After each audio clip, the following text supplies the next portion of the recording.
What's up, everybody? It's Joe LaPuma. You were listening, you were watching the Complex Sneakers podcast. As always, I'm joined by my two co-hosts, my two friends. To my right, Canadian tuxedo. Did you just come from the rodeo? No, but there is a rodeo at ComplexCon, so might be hitting that after the events. Look at he has the fresh. Did you press that Wrangler denim shirt, Mr. Matt Welty? Got to get his chaps ready. Look at you, chaps. No. Okay. No. To my left, Mr. Upscale Vandal. How we feeling, boys? I mean, Rainy Monday. Not raining. Lies. It's not raining. It was dark when we got here. It was dark when we got here. It rained this morning. Yeah. Okay, there wasn't precipitation when I was here. Maybe because I was here before you. It was raining. I was at the gym at 6 o'clock this morning. A lot to get to today. What do we have on the sneakers docket? Cooper Flagg was getting cooked. Okay. Well, for his New Balance P's online. Okay. Man, you know, it's ComplexCon weekend. It speaks for itself. Rest up. Who knows what drops is coming? Sneaker of the Year panel. Uh-oh. Yep. It's about that time. And a rumored another Bred restock. A little different, though. Not technically a restock, but holiday 2025. Jordan 1 Bred. We may see those again. Yep. And, of course, our guest. Big one this week. With that said, we are going back-to-back today, right? Yep. I said not to bring it up until the second episode, but that's okay. We are shooting a doubleheader because this week we are 5 days away, 6 days away from ComplexCon. Also, let's get it out on the table. Are we going to be backstage with him at the Clips? Does the Complex Sneakers podcast get to go backstage now that the Clips was added to the lineup? I think you guys have way better access than me. I've seen myself have to call for some passes. I've had to text you before. I don't know. I wonder what my acceptance as a team member now will be. I haven't been to ComplexCon in a bit. Well, listen, the other thought I had, maybe we can recreate. I kind of want you in Gen Pop with us because maybe we could recreate a classic photo. Do you know what I'm talking about? R.I.P. Virgil Abloh, the GOAT. Me, you, and Virgil. But maybe when that POV hits, maybe find your boy. No, we might just have to go. We might have to recreate it from the barricades. Wherever. But I feel like maybe we could recreate that. It's gonna be a good I'm weekend. looking forward to it. Clips did the last ComplexCon at Long Beach? I think it was the one before. I missed the last 3 ComplexCon. And they crushed it. And remember they were. No, they crushed it. And my biggest disappointment about that, and this is like me being an old head, is the fact that they had Clips open up for Kodak Black. And I'm just like, you would have rather seen. Because it was like one of the first shows that they had come back and and performed. And being a huge Clips fan growing up, it's like every song bar for bar, and then Kodak comes on, and with all due respect, I'm just too old for that. So. But this album now, they're going to be performing this album that just is going to feel different. Yeah. You gotta rest up. Yeah. Rest up. We don't need you at the rodeo when that clip set is going on. Okay, it's the first day, so he can. You know what I mean? Might hit it. Might hit the rodeo Friday night. But ComplexCon, what do we think's going to be besides Sneaker of the Year panel? What are you looking forward to as the biggest sneaker moment at ComplexCon? I don't want to be this rumors, man. Yeah, I don't want to be this guy. Go ahead. I'm just hearing so many rumors about. We always know there's crazy drops, specialty, rare, but I think the beauty of ComplexCon is that there's always a sleeper. There's always something that you didn't expect, and it's just like, yo, they're available, or this booth has them, or like last year, Undefeated just showed up with like the Spirit-Ons and did like the limited thing. The one shoe, and we could talk about it later with our guest, but that I didn't understand, and I still don't understand. I'm totally okay with not understanding. Are those Satoshi Vans that people went like nuts? You don't jam with them. People love those. You don't jam with them. I just don't like Vans in general. Well, I don't like Vans, and I don't like pre-distressed shoes, so it's like well, you're out. Yeah, I mean, doesn't really. What about check any don't like Vans also? Not particularly, but I do like some of the new stuff that they're doing. Like ones. Yeah, the loud ones. Marc I like Jacobs Vans back in the day, though. Oh my God, I crushed those. The patent leather. Those are shoes that you figured another Complex magazine call out back in the day, but those I think ones? I bought mine on Pick Your Shoes. Yeah. Wow. Blue ones. Oh yeah. I remember talking about that. Leather. Yep. That's crazy. And those are like sneaky rare in a way that like if you look, you can't find them now. You can't even find a good image of them online, I don't think. Yeah. And everyone who got them wore them, so it's like. But you know who crushed those? Who? You know who crushed those? Who? Brandon Flowers from Oh, From yeah. From Come on, this is damn. This is Brandon Flowers. That name We used have to to ring. no. I'm not saying he doesn't ring I bells love now. this. I'm just saying, I love like, this. This is 2012 Fashion Week, New York Fashion Week aura. I don't know if it's early, but don't take me not remembering Brandon Flowers of The Killers. Yeah. Yes. Okay, he used to crush them dirty as hell. Yeah. And I used to love those Vans. But going back to ComplexCon, I don't want to gas it, but let me tell you, there are so many things that we can't even say from the drops. Yeah. The drops are stacking up. Yeah. Maybe, hopefully, right in time for the panel, because we were talking off, we can't even say, would have to bleep it out, what we're going to be wearing on the panel. Yeah.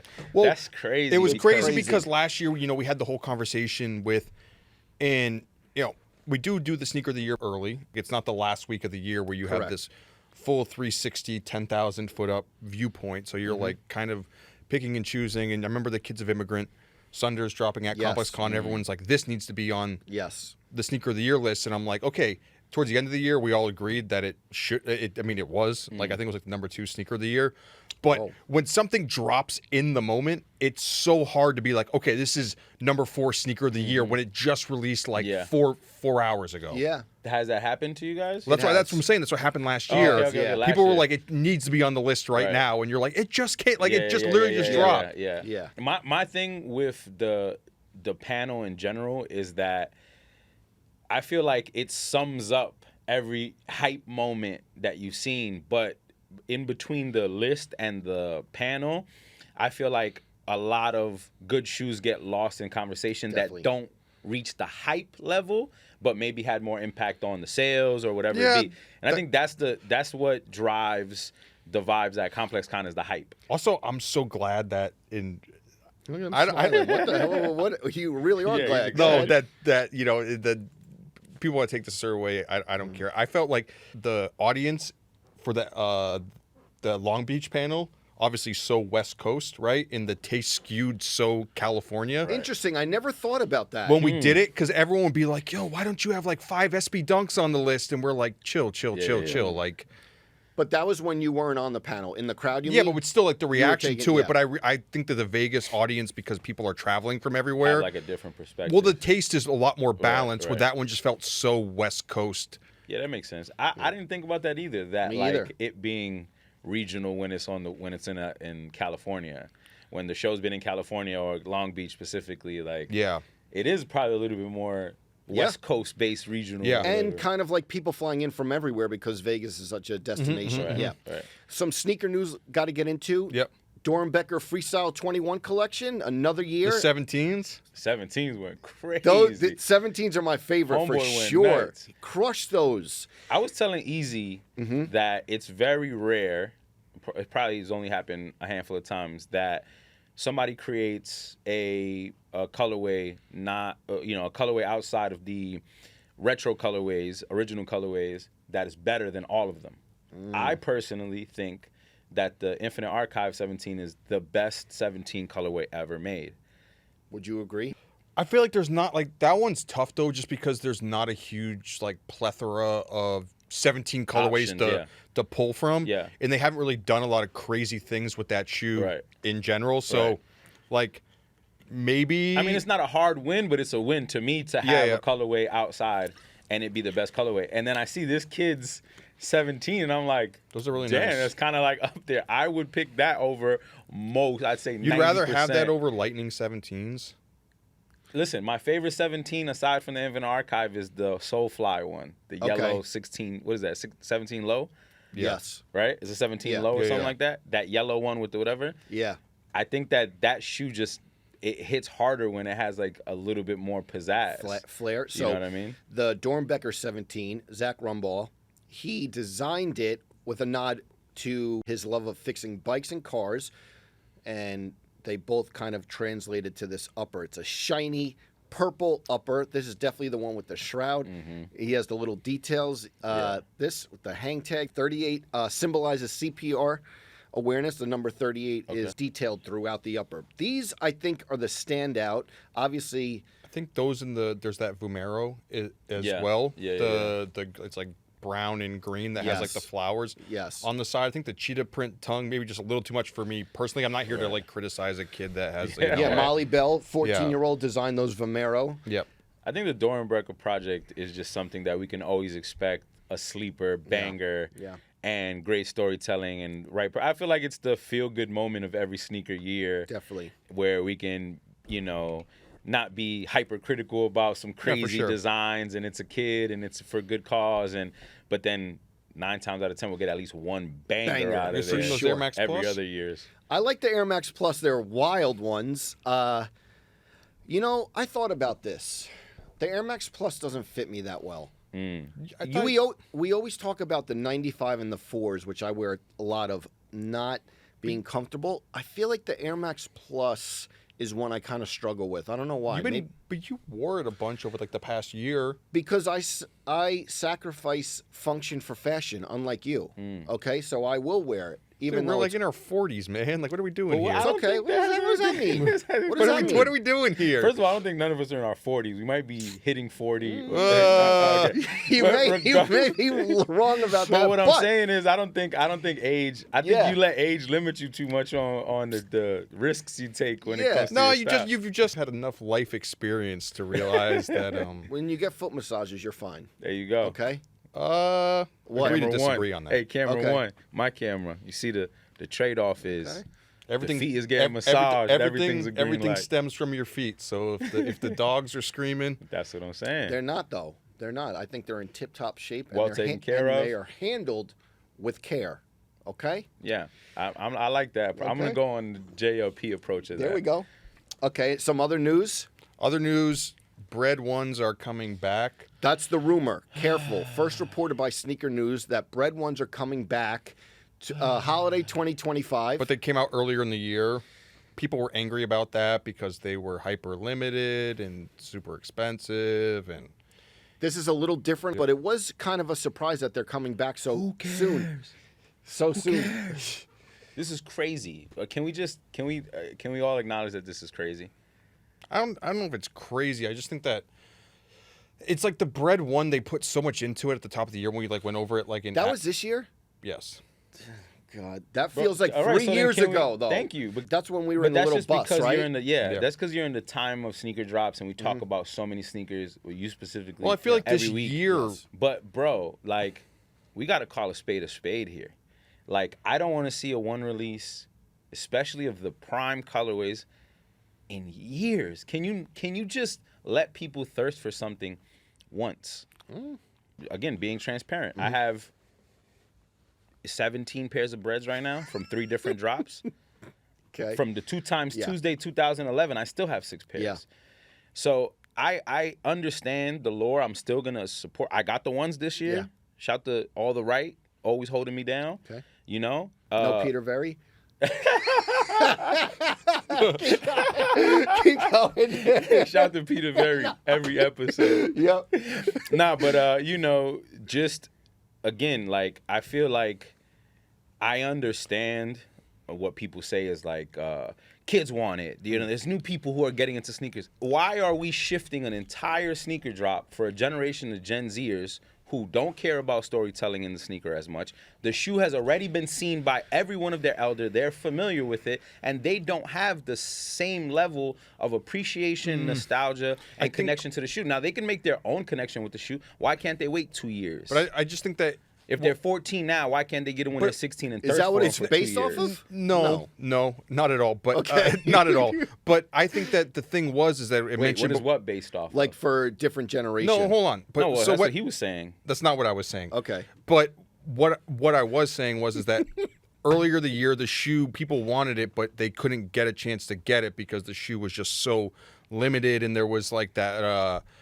Like white glove service element of it, where they were like they were only and they wanted to be like for true connoisseurs, which I get, but the average consumer couldn't get it. And I think we had this conversation earlier where a lot of people were just like, you know what, screw that shoe because I didn't get a chance to buy it, so they were upset about it. Is that not okay? Not for a Bred one. Why? Because the Bred one is like meant to be like every person's connection to Jordan brand. And it's okay to have an angry connection because you missed out on getting it. But I think there's a difference between missed out on getting it. Not everybody has to be appeased by getting the shoe. Not everyone has to be appeased, but I don't think that when you talk about OG colorways that they should be limited to like. It's not limited. It comes out every other year. No, That's what I'm trying to say. But I'm saying that release was hyper limited. You're saying because of that particular way they dropped the last but time. This shoe I'm just saying it doesn't matter. They play these smoke shows. Listen, All the Right, when they dropped it, they sent the Ferrari to pick you up. Oh, wow. They sent the Phantom to pick you up. They had a Butler. You had a same white glove. No, yeah, there was a lot of stores that did so it. I understand that, and I like the fact that new fans get to experience that and the participation of it. But what I'm saying is, they'll experience it and appreciate it just as much if you just wait a bit. Wait a couple years. And I'm not. It doesn't have to be a couple. By the way, what are the 3 primes? Is Bred, Royal, and Shadow, right? No, Chicago. Okay, Chicago, Bred, Royal, Shadow. Yeah. Right. Okay. Yeah. Can we at least space those out 2 years at a time, 3 years at a time? Do we have to get 2 colorways every other? Like, it's just, to me, it's beating a dead horse, and it depreciates, and it leads it to this conversation. It's like, they'll always sell, they'll always be available, but like, it's the reason I have 17 pairs on ice, and I don't want to bust them out anytime soon. I'm just happy having them, but I'm not going to bust out a Bred outfit. Are you wearing Bred right now to just go and bust out an outfit? I haven't worn a Jordan 1 in a minute. See what I'm saying? Like, that hurts. But I wonder how limited this drop is going to be. Yeah, don't know. Also, it's not fully confirmed. We'll see. Yeah. Some more news. Feel kind of bad for the guy. What happened? New England's Cooper Flagg, New Balance athlete, went home to Maine, got a very Maine PE sneaker of the Hezi Low V2. They dropped an ad where I love the ads that they're doing behind him. He's just a kid from Maine. They're doing it in his driveway at his parents' house. He's stacking up all the boxes, shooting the hoop that's attached to the garage. Yep. Love that stuff. So they drop a very New Balance Maine-looking shoe, white, blue with a little bit of green, and he got cooked. Can I see it real quick? He got cooked online. Oh, yeah, I remember. This just screams. The comments was insane. This just screams triple threat to me. You know, when you're learning basketball and they're like, go in the triple threat position. You could shoot, you could pass, or you could dribble. But I think the comments smoked him. So Crazy. keep going. This isn't his first like signature shoe. Right. This is just a PE that they made for him, and you know, there's been a lot of anticipation around him signing to New Balance and what they're going to do with it, because he's like the perfect athlete for them, given his backstory, being from Maine. They're from Maine, and I don't know. It's just New Balance basketball has kind of been like this. The whole Kawhi thing didn't really work out for them the way that they thought that it would. Yeah. Cooper Flagg seems like, oh, maybe they're going to attach the ship to him, and We'll see. This was the first one. I would wear He's been these. balling out. I would He's wear been these, balling but- out. I could see You'd you. wear them? I yes, could see for you. real? yes, 100%. I could To see like him. work out in? No, just like I'd wear them on the show. I could see him. I Forget guess the I'm not show. surprised. Forget the show. You I could could see see me in you, those. the Jersey City under 40 PAL league. Okay, I could see you with that horrendous jump shot. Okay, you went to the ALD Porsche block. Maybe you get some green and white, which is like an ALD type of thing. Those have a little bit of an ALD vibe a little to them. bit, but I could see I'm not you. gonna lie. These are kind of even too unseasoned for you, in my opinion.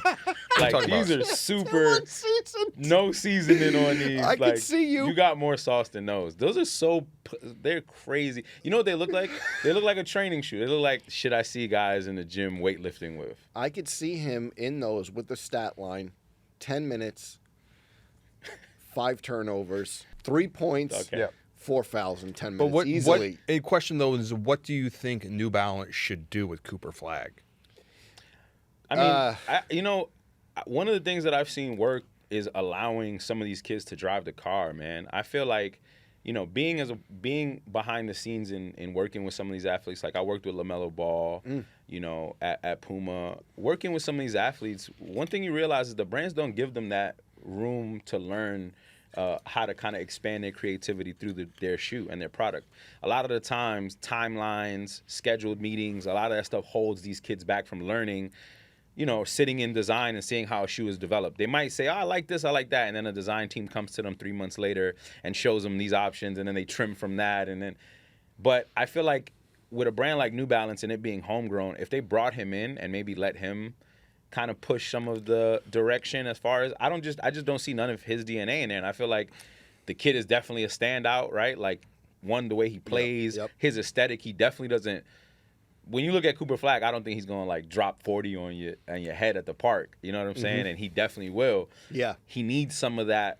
Yeah, that aura in the shoe. I think that there's like a middle ground on it, because it's like it being New Balance. Obviously, we're going to talk about crazy New Balances in this episode, but I feel like the brand's like super conservative with a lot of the design language, and that's what's made the brand great. They like sold billions of dollars of gray sneakers, you know. And it's like you see what's going on with a lot of like the modern day basketball shoes, and like we talked about this on the show. It's like I go into the sneaker store nowadays, and you see all the rest of the shoes, and it's almost like the basketball section looks like the kids' toy department, you know, with like the Loud and stuff. Where it's like you got like the Flamin' Hot Cheetos, Ninja Turtles, and it's like no disrespect, 'cause I know it's like younger people buying that, but I'm like, I don't feel like that direction fits him DNA of a New Balance either. So you need like a middle ground in between the two where it looks fresh, but it doesn't look childish. Two things I would say. One, you asked like what I would do. Yeah. Maybe the next one is loud, like a louder one. Yeah. Almost like a hey, we heard the comments. use the roster of New Balance collaborators. Might be too early for that to work with him, but like they have a roster who could saying like going to ALD or whatever. Someone like that. I feel like launching your signature basketball player though with a collaborator almost like knocks them down a bunch. You're right, but also maybe not an official collab. Maybe some meetings to just like have Teddy brainstorm. That's one thing I would do. Maybe the next one's super loud. But the other thing I would say to you going into the basketball wall at Foot Locker and it looking like very candy coated. Yeah. In the past 5 years, the shoe that people who I like grew up with who have kids have texted me, how do I get these? How do I get these? Over and over. Do you know what it is? LaMelo? Correct. LaMelo Ball. Correct. But then you see he took over, but you know what was smart about the approach, and I think that has more to do with the marketing than the design, was LaMelo and the Puma Hoops team went straight to the kids. They said, I'm not going to try to get college basketball players. I'm not trying to get NBA guys to wear my shoe. I'm going to get youth programs of these kids who are wearing fake tattoo sleeves to look like me, cornrows in Connecticut. And now he has and now he just But that's a tough. But that's a tough part though. That's a tough part though. Is I feel like even though you have the kids like on lock with that, it's hard to sell to adults. The shoe doesn't translate. No, I agree. I went into House of Hoops this weekend. Yeah, exactly what he said. And it's the first time I've been to like the separated House of Hoops where the Foot Locker on 42nd has its own little. Exactly what you said. I went in there. The whole store is either, Run Train inspired right now, and it has like that on in New Balance and in New Balance, Asics Saucony heavy presence, and it's all geared towards that palette. And then you go to House of Hoops. Yeah, it looks like the cereal aisle. Yeah, you're walking to Toys R Us and you're just like, it's crazy. So Cooper might need just a little bit of that. Just a smidge of that sauce, not too much. This episode is sponsored by Espolon Tequila. Their whole tagline is, they don't do ordinary. Question for the group. We're each going to talk about a sneaker that is out of the ordinary. Okay? What is your out of the ordinary sneaker? Like, we were just talking about loud sneakers, but what is one that you love that really you step out and it's like a neck breaker? I mean, there's a lot. Obviously, I always try to go left. I'm gonna bring the throwback back. Okay. Something that I know probably all three of us either wanted, had, or tried to get, and I feel is having a resurgence in the design, and that's the Bernard Wilhelm Camper. Do you remember this? I never wore that shoe. Do you remember it? Yes, I know that shoe. Oh wow! With these rivets? You had these. Okay, I'd never had these, but you didn't have the Campers? These look very like the guests that something that the guests that we have on today would do. That's why I picked them. Okay. So you know, I'm in a shoe that's out of the ordinary. Okay. Very that is very mountain X racer style. So I went with the Bernard Wilhelm Camper for my out of the ordinary shoe. Like that. What about you? For me, it was. Oh man, why is the name of the shoe? I know what the shoe is. Didn't do his homework. No, I know it's on trend now, but I feel like it was like a few years ago, and ended up breaking out these Saucony trail running shoes called the Peregrine, and I remember wearing those, and I'm like, I'm definitely, at the moment at least, it felt like I was taking a risk in wearing something. When was this? These are OGs? These are throwbacks? Which ones? Peregrine. Oh. It's not. Yeah. It's no. I felt like I was like going to like EMS. Okay. Yeah. I see. Yeah. See? Yeah. Okay. Not too. All not right. too I crazy can see for that you. on you. But like 3 years ago when I wore something like that, I felt a little like, oh, I'm gonna. It's In that color? no, they were white and yellow, Oh, but okay, I felt okay. like I was like, I'm really on the dad train right now. Like, you had the Cooper Flagg colorway. yes, I had the Cooper Flagg colorway of Okay. those. I'm going with one that I was digging through my closet and like reorganizing, and this is a pretty recent one, but one that I want to bring back and start wearing again, which I wore a lot. The Solomon MM6 Mason Margiela Cross Low. I love these.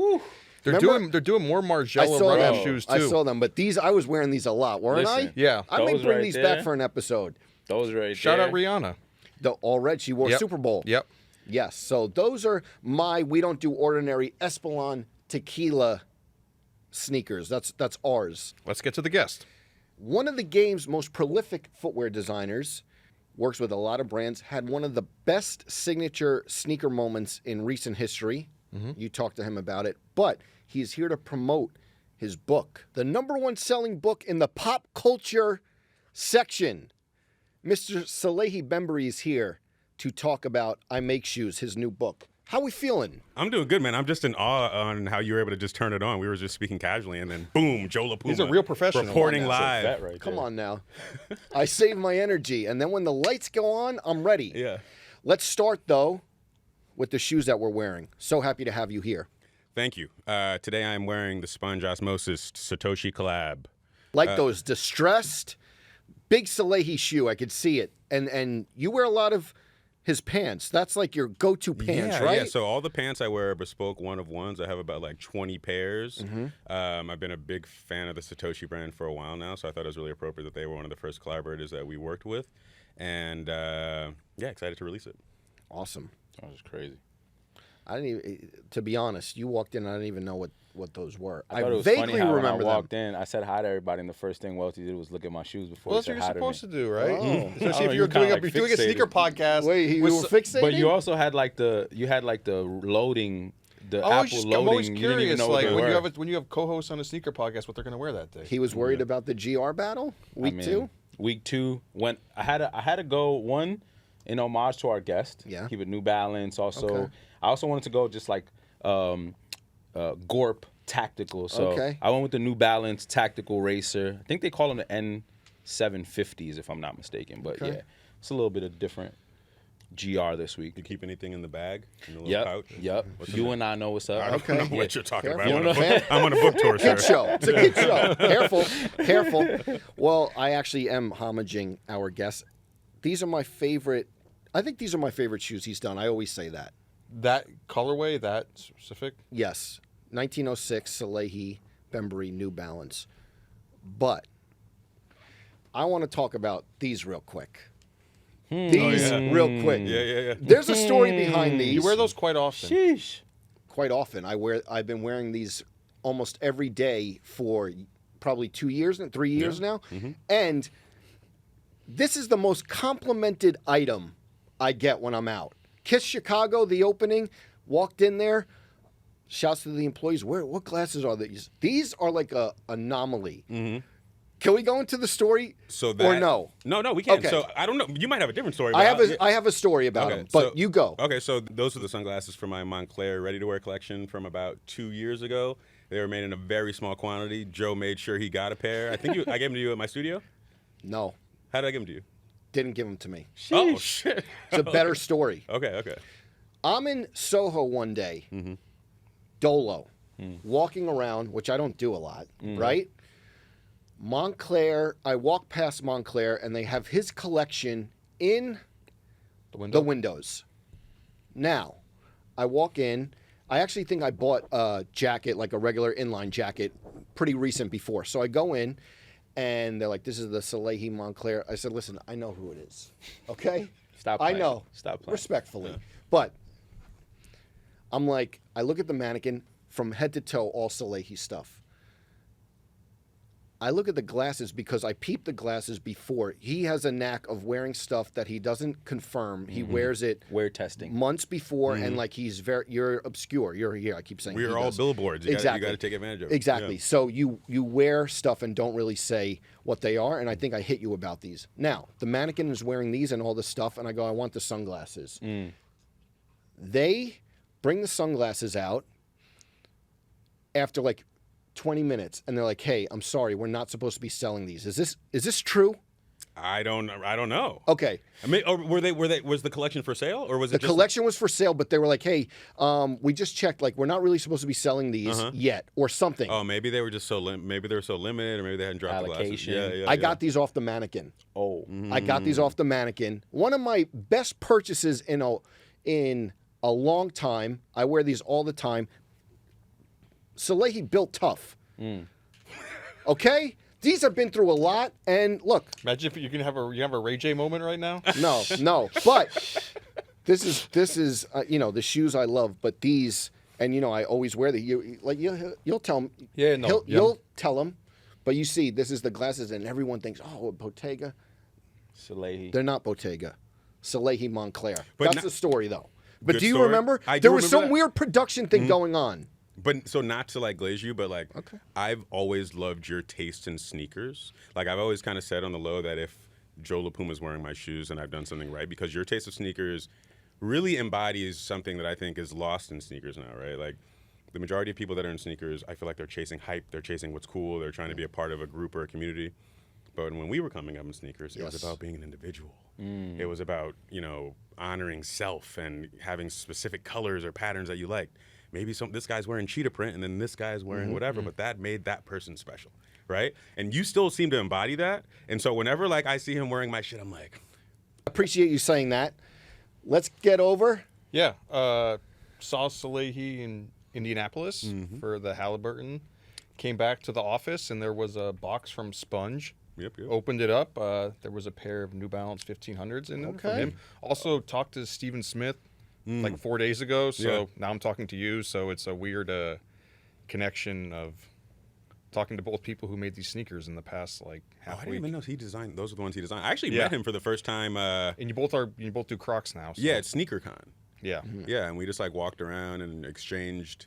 And you both worked at Yeezy and We exchanged Kanye stories and a lot of through lines between both of you. Yeah, I was just always familiar. It's weird when like you're familiar with someone's work and then like their still image, like you Yeah. just seen him in pictures, and then Steven's like quite the character. Yes. And it definitely makes sense that he's had the career that he's had, because it's like I think it's like an energy that exists outside of design. For sure. Yeah. Yeah. Semi tongue fuck there. Yeah, how did I you know see when you skipped the- Well, some my pants holes. are riding up, but you go one on, one off. what a surprise.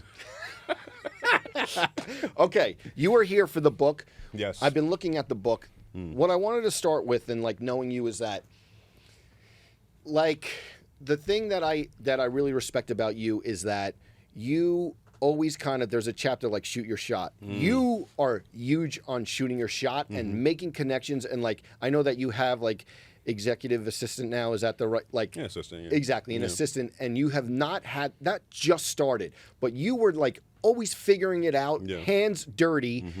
And I think people like when we were on the Kith trips, they're like, you got to get an assistant or whatever. But that just started for you. yeah, I forgot about yes, that. yeah, Phoenix, Yeah, which was great. But it was like, no, I don't have an assistant. People were like, what do you mean? And they're like, no, I don't. And you always kind of got the hands dirty, but the early chapters, him and I were talking about it like Greats Brand, Pierre Moss, and there's literally photos of you like pouring stuff into big barrels and you're sweating, and I'm like, this tells the whole story of where you came from and where you are now, but like really kind of like shooting your shot, asking questions. You never shied away from like, can I get in here? Can I get in here? And I think that's like such a great microcosm of your career. Well, that's kind of what I was saying, even just about Stephen Smith, that I think that to get to a place in footwear, it's only like 30% design. It's it's motivation, it's passion, it's personality, and so in these earlier stages of my career, it was really about just taking small steps of progress towards people knowing who I was or appreciating my work. And so that's why I was constantly documenting. I was literally just talking to a friend last night about being at like all those A-Life sessions. Yep. You know what I mean? Yep. Like, remember how, like we were just doing the list of like shout out Dice and Vidal and Jesse and Tommy Campos and John Mayer Manny, and Just Blaze. Just Blaze. I don't know if Just Blaze A-Life? Yeah. Him and John Mayer did the John one. Mayer. Oh, okay. Where I was doing the employee shout out. He went straight to Yeah. But you know, those periods of time were so pivotal because it wasn't just like, you know, young Drake is performing up here, but it was like there were so many people that were just like moving the culture. I'm sure you guys were at some of them, and I was standing in the corner of my wood briefcase just trying to get noticed and shit. Yeah. And but yeah, it was just like pivotal to have all those people in one, like a space probably not much bigger than this room, you know? Definitely. Yeah. Yeah, I mean, you know, one of the things I always really admired about you is about how you represent kind of like a multifaceted New York, right? Like you New York and you from Manhattan and you from a different part of the city, but aesthetically you've always kind of broken boundaries. Like I wanted to start with kind of bringing you back to these. Oh, wow. So I brought these Will Whitney seated. These are like one of the early things I've ever been seated. Yeah. These are the Fragment Lunar Grands. You know, you going from being able to work on something like this at the beginning of your career to now creating such a defined brand identity and design language. Like, as a New Yorker, how did it get to this, you know, outdoors, holistic nature kind of design interpretation that you have? Because you took me on my first hike ever. I remember that. Yeah. You know what I'm saying? Like, and this is a part of just who you are now. So it speaks to your products so clearly. So first I want to talk about those because that project was extremely educational. So that was at Colhan about 10 years ago. It was a small innovation team under Jeff Henderson, Nike-owned company. Yep. So we're getting to use Nike proprietary technology like Lunar, which that was. Right. And so just being a part of that process of creating that shoe was cool. But then furthermore, learning how collaboration and potentially crazy colors can then like build interest or gain interest, you know? And I wasn't familiar with that kind of stuff at the time. So just to see us make a shoe that was cool, but then see what happens when we bring in someone like Hiroshi and we make the bottom hot pink. And we have like, this was a while back, but we had like these alien breakdancers like in the Soho store for the opening, which also was a trip to see. I was like, we made this shoe and now these motherfuckers are breakdancing on tables. And it's Colhan. So it's Colhan, you know? Yeah, you were just spray painting bottoms. I'm seeing you in the book and you're like spray painting some of these bottoms and tops on yourself. Well, I think even that was just like about, and I want to answer your question about the nature thing, but even that was just about like Jeff, who was my boss then, just trying to provoke me to understand what it meant to kind of like disrupt. Because this was also around the time of like Mark McNary die-cut EVA shoes, you know? So it was right after everyone only knew hard bottom leather traditional Oxfords.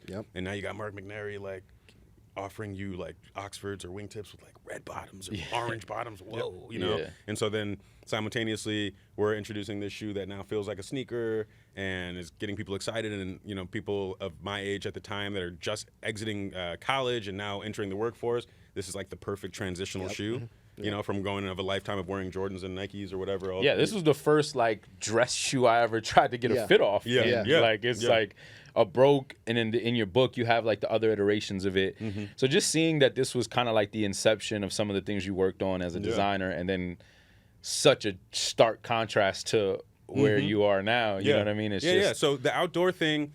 Moved to Los Angeles, and then through proximity started hiking all the time. You went up Runyon Canyon once, and then Runyon's popular. Like really, it has a lot of people. So we went to some like this guy goes up mountains. Like, when you go to the top with Salehe, you could see above the clouds. It's crazy. Yeah. So it's close proximity. So that's what I started doing, and then I started sharing that stuff on my social media, and then it indirectly inspired my design work, and then that kind of became my story. And it's funny that now I'm working on basketball, and this audience that's familiar with me see me as like this maybe fashion person or outdoors person, but I grew up hooping. And so I'm really excited to be able to tell these basketball stories because it comes from an authentic place of what my entire childhood was. You know? Right. If you had to pick, not from your sneakers that you've designed over the years, but just to people to get kind of like a viewpoint into where your design ethos really comes from. The Salehe Mount Rushmore of shoes that aren't Salehe shoes. Oh, that aren't my shoes? Yeah. That's really, really tough. That's really tough. Because I would give you a combination of like things I liked and then like my partners, shout out my partners, you know what I mean? Like I can't just like Yeah, you know, like I'm always stopped at ComplexCon. I'm sure it's gonna happen in a few days, where they're like, "Yo, tell us your favorite shoes," and I had to explain to dude like, "Yo, I have partners," and so me just like saying other shoes, like it, like you know what I'm saying? Like I'm sure you guys, there's probably some conglomerates like happening within this show that you know you can't. So, you know, you know. So speaking of that, like. You know, one of the things that really shines through in the book that most general consumers don't know is how hard it is to navigate what you just said. Yes. Right? Is playing the industry politic to make sure, not politic, but to make sure you're being a respectful partner and staying within the guidelines of things that you're working on and brands your name is attached to, but also just the freedom of independence. Yes. Yes. It's extreme for anybody that doesn't know. Like I'm talking to you from somebody who's on the other side of the curtain. It's extremely hard to work with multiple brands in one space, with footwear or fashion or whatever, because of what these non-competes and exclusivity clauses are. And you've actually, I would say, are pioneering breaking that mold. What are the biggest obstacles in that? Is working with a New Balance and still being able to work with an Asics or whoever, you know, whoever else you've worked with everybody at this point, and you've not let them pigeonhole you. Yeah, I think just throughout my career, I've learned the importance of the contract. Right, the contract is so important, and I think maybe I first learned that when I was at Versace, and then through contract negotiations, they allowed me to collaborate with Anta and New Balance, and I was like, wait a minute, because this piece of paper says that, I'm allowed to do this? Oh, okay. My lawyer was like, yeah. And so then as time progressed, I realized that the contract is the most important thing that really anyone has in business, but a creative specifically. And I don't want to say the designer because I don't want to put his business out there, but I recently spoke to a designer that I didn't know well on the phone, and I congratulated him because I was like, yo, I've seen your shoe everywhere. And he was like, no, actually, it was only my shoe, because he designed this shoe for a brand. And he was like, actually, it was only my shoe for that season, and then the brand was allowed to take it, and now it's theirs. Wow. Right? And because of that, he missed out on millions of dollars, because I've seen this shoe all over the world. And I was like, bro, do you have a lawyer? And he was like, no. And I was like, fuck. Damn. Right? And so just that's a perfect example of like how the contract is the most important thing. If your contract says that the CEO of the company has to show up to your door in a tutu and both sides sign, he got to show up to your door in a tutu. Yeah. Right? And so it is the most important thing, and I'm still learning about them. But so yeah, within the contract, there's the non-compete agreement. And every brand has a list of brands that you are, you know, maybe it's up for negotiation, but not allowed to collaborate with. And then I've always just navigated that. And so it's really not that like genius or intricate of an operation. It's more like when I'm going through that contract, I'll just look at the list. And it's not like I start thinking like, who's not on this list? But then when brands reach out to me, I kind of just make it work. And I think I even said this on the last time I was here. I had a conversation with Ronnie where he was just talking about how he kind of like segments out his business, and he was talking about how like Nike is the basketball story. He tells only basketball stories through Nike. Maybe New Balance is lifestyle running, so he only tells lifestyle running through New Balance, and so on and so forth. I don't remember the rest, but you know that's what I do. I do the same. So I'm telling different stories with different collaborators and making sure there's no overlap. However, there's still a consistent red thread of me.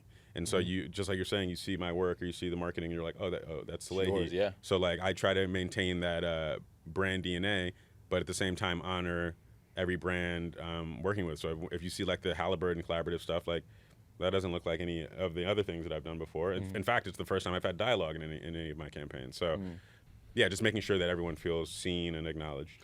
Because I feel like brands nowadays, it feels like the collaborator space has gotten increasingly more competitive, where it's like brands really want to like lock someone down. And I'm like, maybe in my head I always thought like someone like Ronnie could get away with working with all these brands because he's a retailer, and retailers do a bunch of collaborations. But when it comes to like the true partners, it feels like brands want to be a lot more exclusive these days. Have you like felt that shift with the the partners you've worked with? I think that one thing that might make me a little different, because you know all collaborators are different, right? Like some might just be simply a musician that like just text in a image of a shoe they had as a kid, and then the development team of that brand handles it from there. I'm a classically trained designer. I look at a white piece of paper and create from scratch. So keeping me to just one opportunity would just be a waste of my talent and abilities. So I really more so try to honor telling different stories and making sure that each collaboration has room to breathe, and I'm speaking to different audiences and all that kind of stuff. But I make things, and I'm not sure there's many collaborators that can say that respectfully. So, I want to make things. Yeah. As a designer who has been able to touch across so many different brands and also just style spaces, right? You have a very specific, unique style to you. How do you work on things that you feel will appeal to this broader audience and have been able to kind of get that idea over the line? For example, like Crocs. We were talking about this prior to you coming. Like, you made Crocs wearable for a lot of people that normally would never look twice at Crocs. Yeah. When Crocs first came out, like we bought a pair. I bought everybody in my house a pair just for comfort. But I was like, I can't wear this outside. Yeah. And now I wear your Crocs everywhere, right? So, how just is it when you're designing something? How important is it for you to kind of create certain things that will reach farther than the boundaries of what you're working on? Because when they came to you, what were you thinking? Like, how do I make a Croc? Yeah. Did you wear Crocs before? Did you think that you could switch it? So the first 10 years or so of my career was spent as an employee, focusing on consumer and trend and all those kinds of things. So I would say I got a high level of training of just like designing for a specific audience and really not injecting any of my own taste. Right. So now I'm pretty familiar with, like, once we identify a group, figuring out a vehicle to speak to that group. But in the case of the Croc, I remember it was about, for one, it was a from scratch opportunity. So I was like, wow, like I wasn't thinking I was going to make an iconic product, but I thought I was going to make something that was extremely cool because there were no boundaries, which could also be really intimidating for a designer. But we just established what the 3 signature details of the Croc were, which was the 3 perfs in the front, the strap on the back, and then the toe pitch, so that the existing or new Croc consumer would see that shoe and maybe not think Croc immediately, but on a subconscious level be like, that looks familiar, that looks like a brand expression. And then maybe to speak to the things that turned you off about the Croc, the original Croc has a extremely high toe pitch. Some have said it's like kind of like clown shoe looking. I reduced that significantly. And so Don C actually just posted something that I thought he was giving like a master class to people and they didn't even realize it. The old toe, right? The old toe and the new toe. Yes. Even when working with Kanye, like, he was just obsessed over that toe right there. Yeah. And so, yeah, shape matters. There's a term within footwear design, last comes first. The last is what the shoe is built around. That is the thing that matters most. And then exercising restraint. I believe so many shoes are over-designed, where maybe the designer could have been done like 2 weeks ago. But even my designer now, he'll sometimes show me design, and I'm like, you did that last, didn't you? Because you could tell he just, And so, yeah, exercising restraint, balance between like creating something that's commercial and then also gets people to take a second look. The Crocs. I know that like you won't pin your babies next to each other, but we were talking about it, and like I was there back in the old office, Times Square, when those Crocs released. It was that release where everyone was trying to get them. All the people like not mad dashing, but like you could tell when everyone was talking about the same thing for a release. It happened like twice that I remember significantly. All the Yeezy releases when it was like 350s. Oh, missed out. And your Croc release. Do you think that was like the craziest rabid releases that you had? Like those first ones where, again, all of our colleagues were just like, nope, didn't get them. And it was like all about your Crocs on any given morning that they would release. Yeah, it was a specific opportunity because Crocs are so mass. We live in such a niche space of like, most people aren't wearing red and blue shoes, you know what I mean? But Crocs are so mass. It really burst my audience bubble. I got to speak to a completely different group of people, and yeah, it felt like I remember like the first pop up we had in Paris. We should maybe just play the footage like here. There was like look, he's an editor. yeah, exactly. There was like a good 300 kids there. And they were there to see me, but they were also there to get a shoe that was reselling for a lot at the time. But just even seeing that kind of turnout in Paris, of all places, was definitely representative of how big the moment was. You did Dubai too, like your booth. You had I would say the second largest line or footprint at Seoul DXB in Dubai with the Crocs. And this is a market that's far removed from anything that we think is like current lifestyle, and it's just been able to break so many boundaries of what we call footwear. You know what I mean? Like, we're sitting here talking about like what do they call it? A lounge shoe? What's the internal term for what that shoe is, essentially? I think it's kind of like that's a good question. It's not like a slipper or a lounge shoe. It's like universal. I think it's kind of like an every person shoe. It's like a leisurely shoe to some degree casual. too. But then I don't know, with people marketing, wearing it with fits and going out with it. Yeah, it can be fashionable, and then now with the whole story that they've told about the strap and sports mode, that gives it new function. Yes. Right. You know. Yeah. So, I just like, again, when I look at your work and when I look at, I've known you for a while, so seeing you continually change the narrative of just footwear in general. You with your current project, you've also, again, you made a shoe for Crocs, a sneaker, right? That's the is that their first sneaker? They did one or two before, but they weren't really irrelevant. Yeah. Never saw it. No disrespect to Crocs, I love y'all, but so Salehe comes, you make this shoe for them. You make a shoe that I would wear. People were looking at this shoe like, okay, this is a fashionable shoe, and now with Sponge, it's from top to bottom. So like, just like, again, how does all of these changes that you've had for your branding and your aesthetic, how does that leak into this that is now yours? Well, I think it's exactly what you said. Like the last 15 years have been class. I've been learning. It's been education. And given that it's been everything from a startup like Greats to high fashion Versace, corporation like Cole Haan, Yeezy. Yes. These are all education moments of how to, like that Cole Haan shoe, inject cool or a moment into a product that maybe didn't have it originally. Or disruption of a Yeezy where we're releasing boots at the beginning of summertime. And so now really like all of these learnings combined with my personal taste, combined with the community of people that I've met over the years that have also taught me to get an assistant or, whatever. The brand will be representative of that, and that's why it's called Sponge, because it's literally about absorption. I think the most valuable thing you can be is a sponge, constantly learning, constantly absorbing, and the brand will be a representation of that. I'm just curious because it's like you have so much history in making shoes, but I feel like the biggest hurdle that a lot of people come across is they always want to like make their own shoe brand, not someone like I mean like just like people who are somewhat in the sneaker space or someone into fashion, and just like how do you make like your own shoe in like it's not ass, you know what I mean? It's not, you know what I mean? Because it's like so many people like they try to like, okay, now I'm gonna make my own sneaker, and we're all like, oh, congrats on making your own shoe, but like we can all just be honest, be like, that's not really that great, you know? But it's like you're able to like overcome that hump, where I feel like that's the most difficult part of it.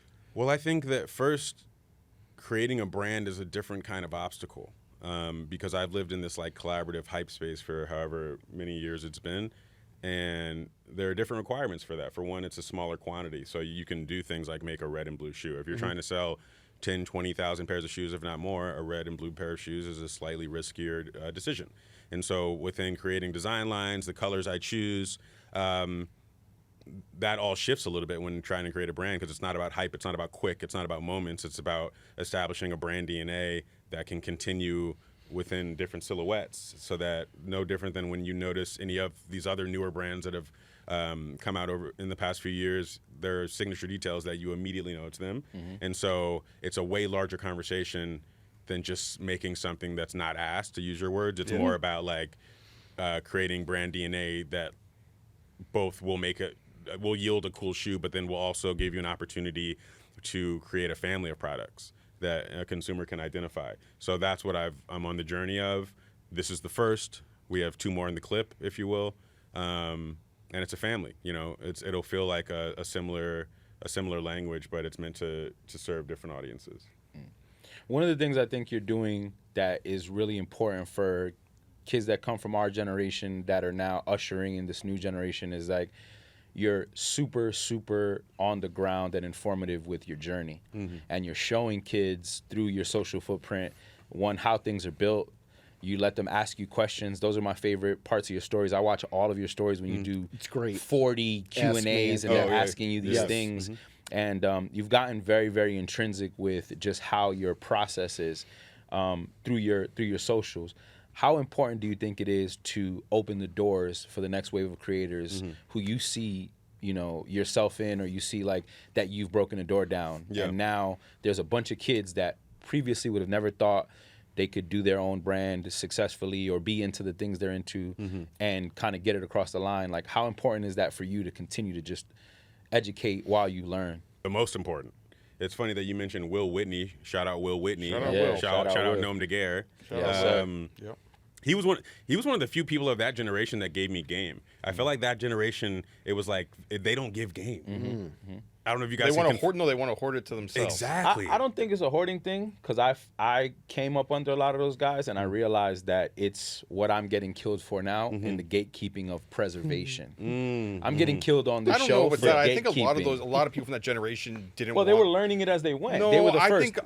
I think a lot of those people from like that generation didn't want someone else to compete with, and they just. Nah, I disagree. I kind of agree, but I like. You see from both angles. Yeah, though. because gatekeeping I think is necessary, because even Tyler recently said it. Not everything is for everyone. Thank you. And also it takes a certain amount of time and relationships and obsession to even access some of these things. You know what I mean? Like. But to go out of your way to gatekeep on something where you're like, I just don't want people to be. Well, yeah, on that's this. No, corny. but it's That's corny in the sense of going out of your way generally. But what we're saying, or what I've been alluding to, is the fact that gatekeeping is more about preserving. And in that time, the era we're talking about, the Will Whitneys, the Will Eberhards, the so many people. I particularly always mention Coltrane Curtis. That's my guy. Going to Knicks game on Wednesday. Right. So Coltrane is the reason I ever thought or learned that agency work and creative work of what I could do is feasible. You know what I mean? And those guys, they were the first. So they had to endure a lot to kind of get this stuff across and learn it. Yep. So it wasn't like they were able to kind of just automatically share game because they were kind of learning as they go. I always tell people, the reason I don't take interns is because I don't want to educate somebody the incorrect way to do something. If I do something my way, it's not tried and tested. It's going to work for you. So I can't just say, hey, come on, do this. Well, back then, there probably also wasn't a clear path. Like, this isn't my analogy, but it's essentially we're living a video game, and there's many different cheat codes. Maybe A/B works for you, but it may not work for me. Right. You know? Right. Yeah. Yeah, so, I mean, again, you said it's super important for you. Just to tell me more about that. Just like, when did that start becoming a part of your process to say, hey, I want to lay ground? Even this is education. The book is that. Yeah. It's like, for you to create a book and people who are fans of you now can go and actually learn what it takes to become Salehe in bare bones. But yeah, I think I've just become hyper aware of the responsibility I have, the importance of the representation. I just remember observing Virgil from afar and seeing him, doing all the things he's known for, like LV and Off-White, but just some of the more like obscure things, like simply him just like in a hoodie in business class, getting picked up by like an old white dude in a suit, taking his bag, showing the inside of the car, and he wasn't flexing. Yeah. He was just like pulling back the curtain a little bit so that we could see. And that was extremely inspirational for me, because before that, any movie, if there was a guy taking business class, like some guy taking a shit, he was a white guy, and he was wearing a suit, and it was just. And so no different than, this is maybe an extreme comparison, but no different than seeing Obama become president and knowing like, wow, maybe not that I would want that, but right? Representation is really fucking important. So now being aware of that and the responsibility I have, being in the rare opportunity that I'm in, I want to pull back the curtain. Yeah. This book is going to be a huge vehicle for that, because it shows the last 15 years, and I am basically bringing the audience through that journey, both through the eyes of then and now.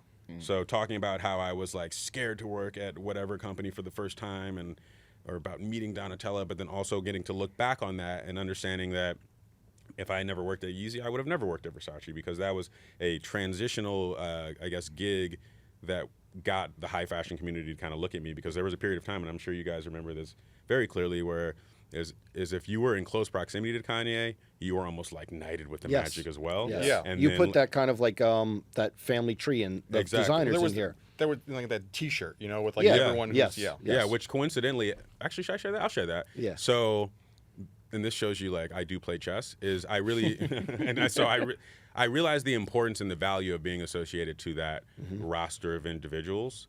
And I felt like I wasn't associated as much as I needed to be, and it felt like jet fuel that I needed to continue to fly. That's crazy. And so You had to let people know, sort of thing. Or? exactly. And so Mike Sherman, who owns Chinatown Market, Yep. I hit him up and I was like, yo, those like Dream Team illustrated shirts. I was like, we should make one for Yeezy. And so I kind of just That's like hard. Yeah, plugged behind a the few. scenes, yeah. You're like, you got to put me on it too. Oh, 100%. So that Smart. shirt it exists because of my execution. That's hard. I didn't know that. You give Yeezy a bunch of pages in the book. What is the biggest difference in a Yeezy design meeting than any other design meeting you've been in?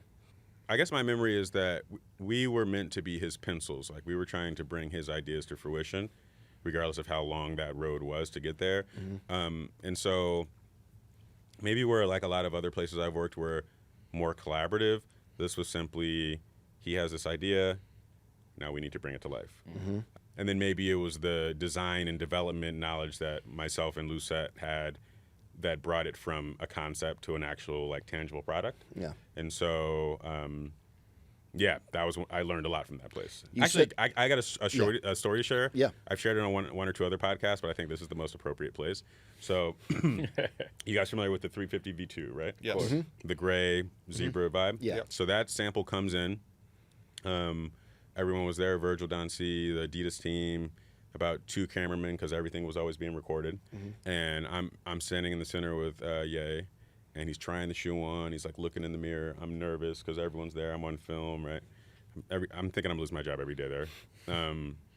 And so he takes the shoe off, and there's actually a picture of it in the book. There's a random little like ribbon on the ground. Yep. And he goes, Salehe, pin that ribbon to the shoe and make sure that the front of the ribbon hits the toe and the back of the ribbon hits the back. So I just frantically start pinning, making sure the pins aren't going on the inside of the shoe because I know he's going to put his foot back in it right there. And so I pin it. He puts it back on. Or that's how the stripe came on the shoe. Everyone's ruined my story completely. Yeah. Okay. Anyway, cut that out. Cut that. Yeah. So Keep going. anyway, so he puts the shoe back on. He starts looking in the mirror, and then he takes the shoe off, holds it up, and goes, "New wave." And everyone just goes, Wow, clapping. Okay. Slow clap. and so that's Like the how slow that gradual shoe got clap. that stripe on it. That's awesome. And yeah. Another thing, you said that like dealing with Versace, you were kind of scared to work at Versace, but the tough love from Kanye in this text message that I saw. That is a great text. I don't want to include that in Okay, this. okay. Y'all headline that one. Okay, no, but did you? This is the only thing. If buy the book and you will see the text message that we're talking about. Did you include on purpose the gray bubbles just to leave a cliffhanger of what he was going to say next? No, I just remember being so like shocked that was like the response to the They just design. like instantly screenshot. Yeah, I was okay. like, this is a memory. Because there were just Okay. certain moments at that place that I just knew in the moment that it was a memory. Yeah. Like there was this one time I remember just like not being happy that I didn't have any photos with him yet. And I'm like, I've been working for this guy for like 6 months. I haven't taken one photo with him. Okay. So I knew he was like talking to someone right outside the building. Okay. And there was mad paparazzi shooting him, and I was like, if I go outside right now, But this is exactly this is sorry to Chess. interrupt. No, this is what I mean about when the shooting your shot and like even spending time around you. You've always had this in you. Yeah. Always inquisitive, not and like strategic. And I think back then, before we talk about the assistant, you doing it on your own. These are the things that you had to do. Hitting up Mike Sherman, this stuff. But so paparazzi is there. So paparazzi's outside, and then I'm like, if I go outside right now, I'm for sure gonna end up in a picture. So I like grab my phone, and then I grab a shoebox because I felt like that gave me belonging. You're like, yo, I'm showing him. Yeah. It's like his laptop. So that like Kanye we'll always play had, the yeah. footage, but you see me walk out on like a fake phone call, and I look like real like concerned. Okay. Because I'm on a concerning phone trying call. to right? plant yourself in Yeah, it. yeah, and then I never saw that photo, but it's Probably on Backgrid. Backgrid is Yeah, the maybe, paparazzi yeah. shots, but Yeah. so funny. But Yeah. can we just be honest? Can we also just be honest about that and just it's just you said you learned a lot from those moments. You learned these things kind of the hard way, and then you're kind of now teaching the next generation the easy route to get in. Well, there. I just even think it's cool within those chapters to see just the diversity within the experience. Right. Like, so maybe to see a text message like that in the Yeezy one, or just to see me covered in silicone for the Pierre Moss one, because I Totally, was doing it by myself, Yeah. within like a 2-day period. It's more so representative of just you do whatever you need to get the job done. Yeah. I think so many people are like obsessed with what their title is, and I've never really given a fuck what my title was. Like maybe in the beginning of your career it matters because it also aligns with what you're paid. But at this point in my career, like that's why I call it I make shoes, because that's what I do. That's what I'm proud to say I do. And then, but I do like 20 other jobs. You know, we talk about Crocs, talk about Yeezy, and obviously you had a bunch of big projects over the years. When I feel like it comes to this audience, the sneakerhead audience, it's like the New Balance stuff is like where like your name really caught on with the sneakerheads, you know, and it's like they could attach you to these hype shoes. Obviously, you said you don't want to chase hype, but you know, you have in here, you know, you have all the New Balance work laid out. You have a couple shoes here that aren't out yet. Yeah. So what's funny about that is I kind of like, for years, people have leaked my own work, but I feel like I almost like leaked myself with this one. Okay. Because I more so like, you know, so the last page of every chapter kind of it's like the e-com image layout of just pretty much everything I've done. It's like a big roundup of like to your date, work, I guess. And yeah, there's some shoes that are, I'm not going to say which, but some of those are samples that won't see the light of day, and then some will be releasing. So I'll just leave it at that to not like Damn, that's fire to leak something in print. Yeah. That's the first time anybody's ever done that. Yeah. Do you have more New Balance work after this? Or? Yeah, so like 1 or 2 of those are on their way. But I mean, like after this, is there more? Also, there's more New Balance work. ... down the road. Yes. Okay. Yeah. One headline, I'm sure you saw it because you're so plugged in. Last week, I think it was Wall Street Journal, was turning down the Nike deal. Yeah. So, what do I want to say about that? I mean, like, yes, that's a factual thing that happened, but it was a little frustrating that in such like an important transitional moment in my career, that became the headline. Yeah. You mean the week of this press and this 15 like year... I think it should more so be the story of this like footwear designer that's had a lot of success in the last decade and a half, now taking that and making his own brand and so on and so forth. But doesn't it almost like elevate you to some extent I that like you've been able to accomplish all of this, and then also turn down Nike and LeBron in the same instance? I feel like that is a detail in a story, not a headline. You know? I think just telling you this from one as a friend, but also more so on the fan side. To Welty's point, like you're right, it is a headline, but it speaks to what we were just saying about you maintaining your independence and playing the game by your rules. That headline speaks volumes to people who kind of give these brands way more accolade or respect than they can. It's just a brand to me. You know, when I first came on the pod, I was just like, I'm not excited about shoes because it's the brand. I guess it's just more that some stories exist to me only as headlines. Like some things I know of that day is just simply because I read the headline. Right. So now that there's images of like me next to like LeBron looking sad and it says he like that shit's wild to me. Right. Like I've worked with LeBron. I was creative director of Uninterrupted. Yeah, like, I remember that. Relationship is solid. So the fact that the media, I'll call it, can just take like a small little thing I mentioned, and maybe that's just the result of me not being as media trained as I should, but the fact that they can just take a small little thing I said and then make it the story is frustrating for sure. Right. I have a question. In all of the sneaker world, the design, are there times where you just strip away who Salehe is now and then still be a fan of stuff? And if so, what is exciting you? Do you still go to buy sneakers? Have you bought a shoe or a fit that really like, I can't wait to get that off? You wear custom Satoshi. Is there a custom and a shoe colorway that you have that just still excites you as a fan of the game?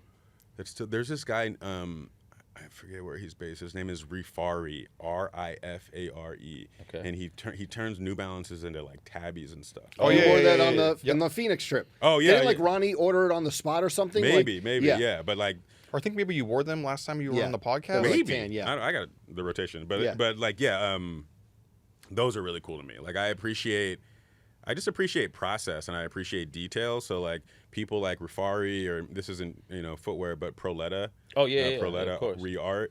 Like some of that work is just so amazing. And the so Shishiko stuff, exactly, the Boro denim and stuff. One, I was finding these last night, but one that I was gonna wear that I know shoe that you and I really like, the automobile. Oh yeah, sound, yeah, like the Arthur purple Carr. Yeah, Arthur Carr, the purple and pink one. That was another one where like you wore a lot. I was like, these are the shit. Yeah. But now, I mean, something that, and this was a catalyst in creating the brand, was that I was looking at my entire outfit and what I was wearing, and everything ankles up was not me. And really, and often things ankles down even weren't me, because like I'd wear my collaborations, but I have a lot of different shoes. And so, and within creating this brand, it's about fully leaning into my uniform, and so I can pretty much promise you that anytime you see me, I will only be wearing Sponge. Interesting. That's Yeah. good. And I think, like, you have them here. We should get into them. You just pass them all around, I guess. Yeah, me but see them and Satoshi talk joints. about Gotcha. talk about the ones I like. I think you did a press photo, and it's kind of like, one sec, I'm just trying to pass everything down. like almost like a Milwaukee Brewers colorway. I Yes, want to yeah, say, like, yeah. did those drop? Well, so we've had 4 colors drop so Okay. far: Hmong, Slaw, Yukon, and Malawi. Okay. And then 2 collaborations. So that is Satoshi, that is Rizzoli. Rizzoli obviously Yes. makes sense because the book is Rizzoli. And then Satoshi comes from just a close proximity of relationship to the Satoshi brand. Price point difference? Yes, yes. And so that's another thing to maybe call out is that the idea of sitting, right? The idea of sitting, Jacques Slade recently said, he was Shout out talking Jacques. about, sorry? Shout out Jock. Yeah, shout out Jacques as well. Shout out Jacques. And he was recently talking about how like the white cement Jordan 4s were sitting in outlets. Yeah, we had a. we talked about You that. talked Yeah, about yeah. that. Yeah. And he was talking about just how backwards that was, is that an iconic product is actually accessible and people are upset about it. And it really shows you where the sneaker culture is right now, that if you're not like bent over, whipped, spent a lot of money, stood in the rain in a line, Yeah. that the shoes aren't like worth it. But just even with the idea of sitting is, with this brand, I am creating a brand. The goal is to make it so that everyone can have Sponge footwear if they'd like it. So while there will be some plays within hype and potentially exclusivity, there will be a time where anyone can get Malawi. Yeah. There will be a time where anyone can get, whatever else. So I think because I've conditioned my audience to look at my work through such like hype, exclusive eyes, now within creating a brand that's meant for a potentially larger audience in some instances, they're like, wait a minute, like this isn't like, and it's like I'm speaking a different language now. And so now I need you guys to either learn the language or figure out how to translate, because this is a different initiative and it's not just me like pulling something from behind my back and being like, whoa, check this out. And then they get really excited and then the moment is temporary. This is a forever play. How much squish is in the Squish Tech? I have no idea how to answer that question. How much squish is in the squish? I would say that one thing that makes the Osmosis special is that we do have a proprietary technology. So That's cool. You've seen a lot of people come out with footwear brands where maybe they're using just an open market Vibram sole or something that you've seen in the past. This is a 100% from scratch created product. Hours and hours and hours spent on creating the technology and the tooling and all of those things. So Is that the worst part? Not worst, but the hardest part about making the shoe was making the proprietary. Yes. I think, it's 2 things. It's how the shoe looks and it's how the shoe feels. With how the shoe looks, if you do your job, people can feel it before they actually touch it. And then as far as the technology goes, a lot of footwear really is about that first point of contact experience. So when you're putting that shoe on in the store or wherever, how does that feel as soon as it goes on your foot? How does that feel as when you stand up?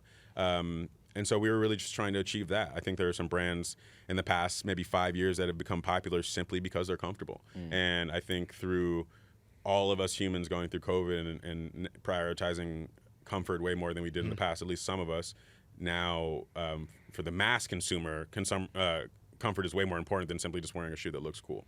When will these be? Those, I cannot say. Okay. What was we spoke about price point differentials also. What's the opening price point for the? $150. Oh, okay. So it's accessible too.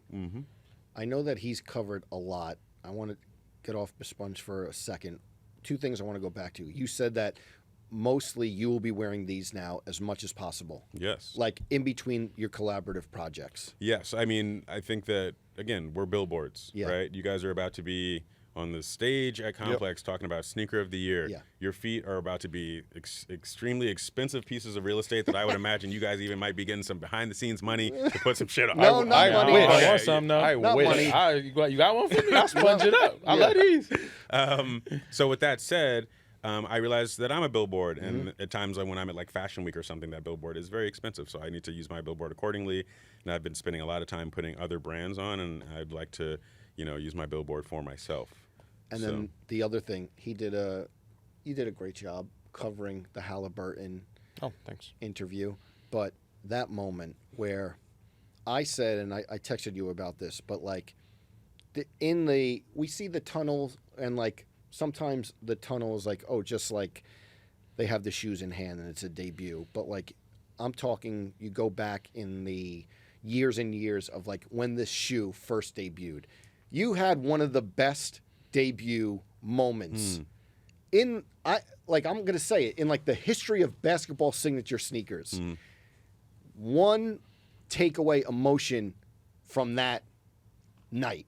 I think within even the book, there's a lot of mention of Nike, right? Like that was kind of the early goal of making it there and designing Kobe's or Vince Carter shoes or whatever, and that never happened. And my career has taken me to many different amazing places, and I've created so many different cool shoes, but the basketball story has never been told, and that was achieved with Puma. Yeah. And I don't think I was that conscious of it within creating the shoe and the moment and all that stuff. It actually took a friend kind of sitting me down and being like, you realize you became a footwear designer to create shoes for basketball players, and now you've essentially done that. And that was close friend, like industry friend. That's a great advice. I don't even remember because I just have so many different sorry to interrupt. No, it's okay. Job related conversations. Okay, but that made me realize, like, oh my God, like I've kind of reached the top of this accomplishment.